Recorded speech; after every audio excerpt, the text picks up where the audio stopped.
Hello दोस्तों। मैं chamber पहुंच गया हूं। 9:30 बजे तक मैं पहुंच जाता हूं लगभग। तो हमारे जो सीनियर है वो बोलते हैं कि भाई अगर कुछ सीखना है ना तो हमें पंक्चुअल रहना बहुत ज़्यादा ज़रूरी है। तो मैं इस सिद्धांत को फॉलो करता हूं और लगभग 9:30 बजे तक चैम्बर में आ जाता हूं।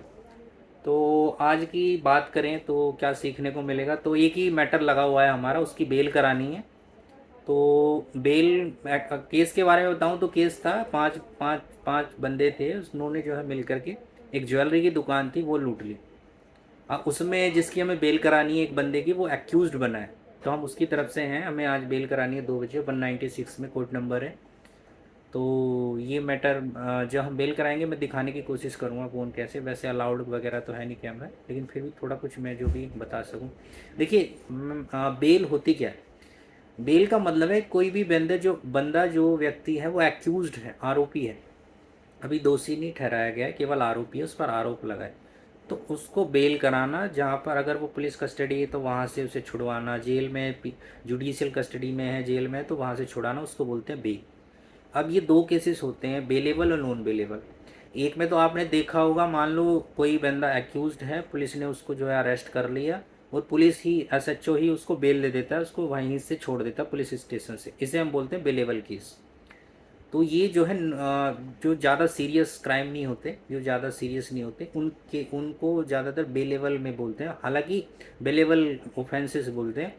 ये जो नया एक्ट है बीएनएसएस, पहले जो सीआरपी था, इसमें बल्कि शेड्यूल में बताया गया है, शेड्यूल प्रॉपर शेड्यूल दिया गया है कि क्या बेलेबल ऑफेंस होगा और क्या नहीं होगा, ये बताया गया।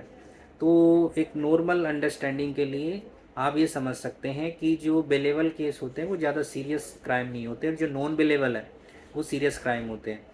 तो इनमें डिफरेंस अगर समझें, बेलेबल जैसे मैंने बताया, इसमें जो पुलिस स्टेशन से ही आपको बेल मिल जाती है। एक बेल बॉन्ड होता है, एक फॉर्म होता है, वो आपको भरना पड़ता है। कुछ सिक्योरिटी अमाउंट होती है, सिक्योरिटी माने कुछ अमाउंट होती है जो आपको जमा करानी पड़ती है। और एक श्योरिटी होता है, मतलब आपका जो भी श्योरिटी जो आपका बन सके कि हाँ भाई, श्योरिटी का मतलब कोई बंदा कह सके कि हाँ भाई मैं इसकी गारंटी ले रहा हूँ, ये बंदा जब आप बुलाओगे, जब भी कोर्ट जज साहब बुलाएंगे अपीयर होगा, ये कहीं नहीं भागेगा। तो इस बात की कोई जिम्मेदारी ले सके, उसको बोलते हैं श्योरिटी। तो ये जो है तीन चीज़ होती हैं, एक होता है बेल बॉन्ड, फॉर्म भरना पड़ता है।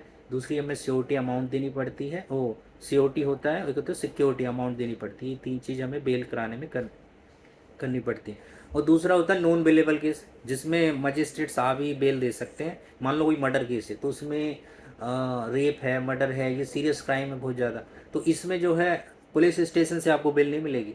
पुलिस 24 घंटे के अंदर पुलिस वाले आपको जो है मजिस्ट्रेट के सामने पेश करते हैं। अब मजिस्ट्रेट आपको बेल देगा, अब वो उसकी डिस्क्रिशन है कि वो देगा नहीं देगा, वो सरकमस्टांस पर निर्भर करता है कि वो आपको पुलिस कस्टडी कस्टडी दे या जुडिशियल कस्टडी दे या बेल दे।